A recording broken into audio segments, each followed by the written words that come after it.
ملکیت۔ ہماری شادی بڑے ڈرامائی انداز میں ہوئی۔ ایک رات اس کا مجھے میسج آیا کہ چلو شادی کر لیں۔ یہ بات میرے لیے تشویشناک تھی کیونکہ ایک سیٹلڈ لائف کے بغیر شادی کرنا ہمارے خود ساختہ اصولوں کے خلاف تھا۔ ہم ایک دوسرے کو عرصے سے جانتے تھے، ایک شہر، ایک محلہ اور پھر ایک اسکول۔ ہماری پسند ٹین ایج میں ہی محبت میں تبدیل ہو چکی تھی۔ متوسط گھرانوں سے ہونے کے باوجود اس نے میری نسبت بڑے مشکل حالات دیکھے تھے، جس کی ایک وجہ اس کا مخصوص گھرانہ تھی۔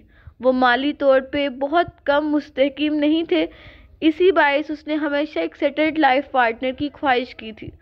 شاید اس کے لیے یہی ایک راہ فرار بچی تھی۔ میں ابھی حال ہی میں گریجویٹ ہوا تھا اور ہر پاکستانی نوجوان کی طرح ڈگری کرنے کے بعد یہ سوچ رہا تھا کہ اب کمانے کے لیے کیا کرنا چاہیے۔ اس دن اس کے گھر میں معمول کے مطابق ہونے والی لڑائی کچھ مختلف تھی۔ جب اس کا مجھے میسج آیا تو میرے طوطے اڑ چکے تھے۔ اس نے اپنے سارے اصولوں کی گٹھریاں ایک تنکے کے ساتھ باندھ دی تھی اور وہ میں تھا۔ اس نے بس ایک سوال کیا، 2 وقت کی روٹی اور رہنے کے لیے گھر دے سکتے ہو؟ عورت بھی نا عجیب شے ہے، جب خواہش کرنے پہ آئے تو قارون کے خزانے بھی کم پڑ جائیں، اور جب گزارا کرنے پہ آئے تو ایک چھت اور روٹی کو جنت بنا لیتی ہے۔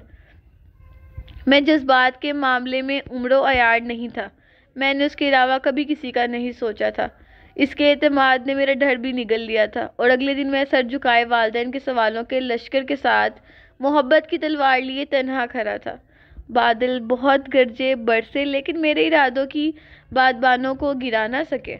اس کے گھر میں کیا ہوا مجھے اس کا اندازہ تھا، نہ پوچھنے کا حوصلہ۔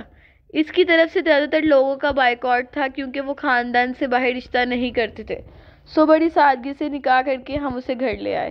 میرا کمرہ چھوٹا تھا، سو والدین کے کمرے کو ہمارے لیے خالی کر دیا گیا۔ جہیز میں اس کے پاس 2 ٹیچیکس تھے جو شاید اس کی ماں نے اپنے والے خالی کر کے اسے دے دیے تھے۔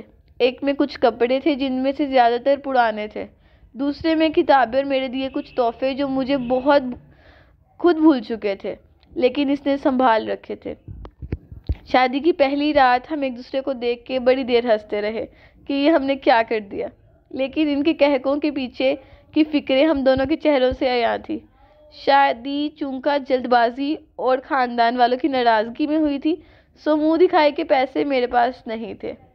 ایک دوست سے ادھار پکڑ کے سونے کی ہلکی سی انگوٹھی اسے دے دی، جسے اس نے یہ کہہ کے واپس کر دیا کہ میں تمہارے حالات سے واقف ہوں، جن حالات میں شادی ہوئی اس سے بھی واقف ہوں، سو جب خود دلا سکو گے تب لے لوں گی۔ میں نے تھوڑا شرمندہ ہوتے ہوئے پوچھا کہ اچھا بتاؤ، تمہاری سب سے بڑی خواہش کیا ہے؟ میں کسی دن وہ ضرور پوری کروں گا۔ اس نے کچھ تامل کے بعد کہا، زندگی میں 2 ہی خواہشات کے لیے خدا کے سامنے گڑگڑائی ہوں، ایک اپنا گھر ہو، چاہے بہت چھوٹا سا ہو لیکن اپنا ہو، اور دوسرا میرے سامنے ہے۔ ہم دونوں نے ایک دوسرے کا منہ دیکھا اور مسکرانے لگے۔ پسند کی شادی پہ عورت پہلے اپنے گھر والوں سے سنتی ہے، بعد میں سسرال والوں سے۔ وہ ساری کشتیاں جلا کے آئی تھی، سو اس نے زبان سی لی۔ اب اگلی ذمہ داری میری تھی۔ ایک دوست کے توسط سے لاہور ایک کال سینٹر میں جاب مل گئی، لیکن میں کبھی اپنے شہر سے نکلا نہیں تھا، سو ایک انجان شہر میں جانے کے لیے مجھے تھوڑا سرمایہ درکار تھا۔ ابو سے مجھے 10,000 ملے، اگلے ہفتے کی ٹکٹ تھی۔ رات کو میں حسابوں میں مصروف تھا، وہ میرے پاس آئی۔ اس نے اپنے زور سے بند مٹھی کھولی اور میرے سامنے کر دی۔ میں نے کہا، تم فکر نہ کرو، میرے پاس پیسے ہیں، یہ تم اپنے پاس۔ یار مجھ سے جھوٹ نہ بولا کرو، مجھے پتا ہے نہیں ہے۔ خاموش ہو گیا کیونکہ پیسوں کی ضرورت مجھے تھی۔ وہ میرے پاس بیٹھ گئی اور کسی ماسٹر پلانر کی طرح مجھے سمجھانے لگی۔ میں نے ایک پلان سوچا ہے۔ کیا؟ تمہاری گندم گاؤں سے آتی ہے نا؟ ہاں۔ تم ایسا کرو، ان پیسوں کی گندم لے لو، اور گھر کے لیے بھی لینی ہے، گاؤں سے تمہیں سستی مل جائے گی۔ میری ایک دوست ہے، اس سے بات کی ہے میں نے، اس کو ضرورت ہے، تم یہاں سے اٹھا کے وہاں دے دینا، کچھ پیسے بچ جائیں گے۔ وہ بڑی ایکسائٹمنٹ سے مجھے ایک بزنس پلان سمجھا رہی تھی۔ میں اس کی امید پہ مسکرایا، لیکن پلان برا نہیں تھا، پلان کامیاب رہا۔ یہ پلان ہم نے گھر والوں سے مخفی رہا۔ پیسے لے کر جب میں گھر آیا تو رات کو ہم چھوٹے بچوں کی طرح پیسے گن رہے تھے، جیسے بچے گلا توڑنے کے بعد گنتے ہیں۔ حتیٰ کہ ان کو پورا حساب ہوتا ہے۔ ہمیں فی منتھ 350 کے حساب سے 6300 منافع ہوا۔ یہ ہمارا پہلا کامیاب بزنس تھا۔ 2000 میں نے اس کے منع کرنے کے باوجود اس کے ہاتھ پہ رکھا کیونکہ اصولی طور پر یہ اسی کی کمائی تھی۔ اگلے ہفتے میں اسے چھوڑ کے لاہور نکل گیا۔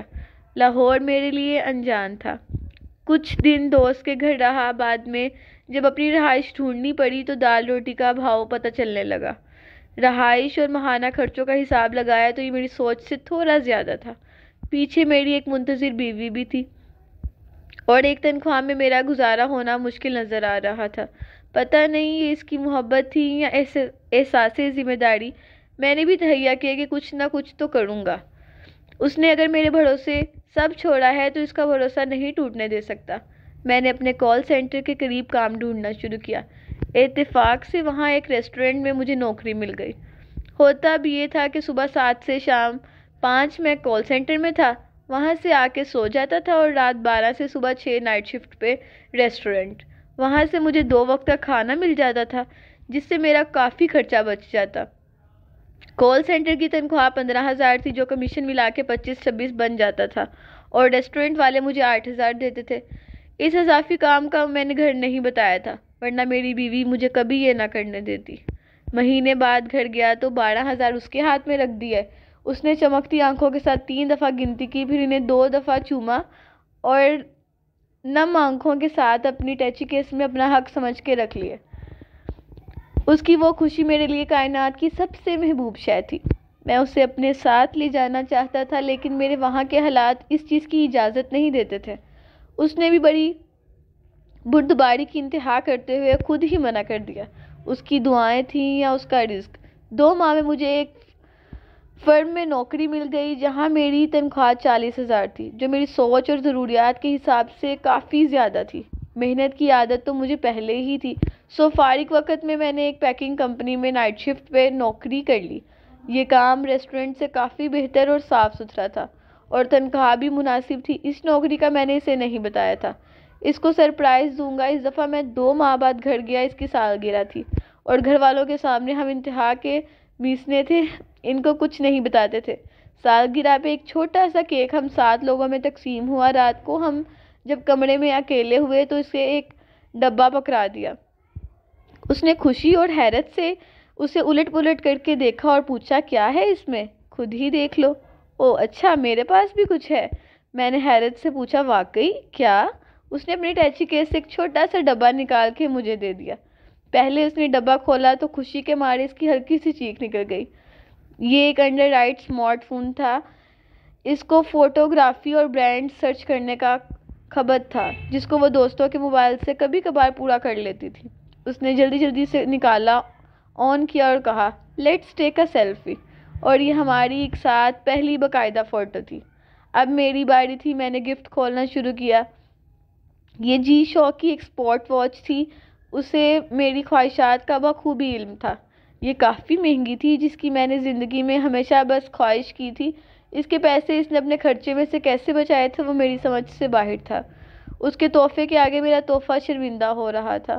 اس رات ہم نے اپنے تحائف کو خوب انجوائے کیا۔ عورتیں گھرداری کے معاملے میں بہت دور اندیش ہوتی ہیں۔